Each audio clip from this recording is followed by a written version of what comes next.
properly under the seat in front of you, and bigger bags in the stowage bins above you. In addition, please do not leave your baggage unattended. Should you need our assistance, please do not hesitate to call any one of your cabin crew.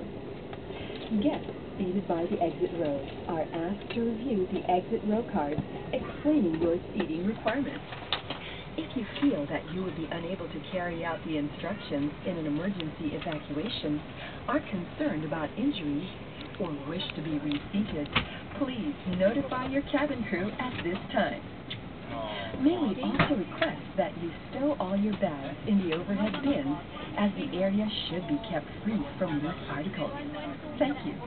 Pinakikiusapan po lamang namin ang lahat ng mga panauhin na ilagay ng maayos ang inyong mga dala-dalahan sa ilalim ng upuan sa harap ninyo o sa ulo ng kompartamento. Ang inyong mga lingkod na cabin crew ay handang tumulong sa inyo. Para sa mga panauhin na nakaupo sa exit rows, mangyari po lamang na basahin ang exit row card na nagpapaliwanag ng mga panuntunan para sa mga di inaasahang pangyayari. Kung sa inyong palagay ay hindi niyo magagandagan ang mga ito, mangyari po lamang na ipagbigay alam sa inyong mga lingkod na cabin crew. Ladies and gentlemen, may we request all guests to remain seated and refrain from using the lavatories at this time. Our cabin crew shall be conducting a head count to facilitate our immediate departure. Thank you.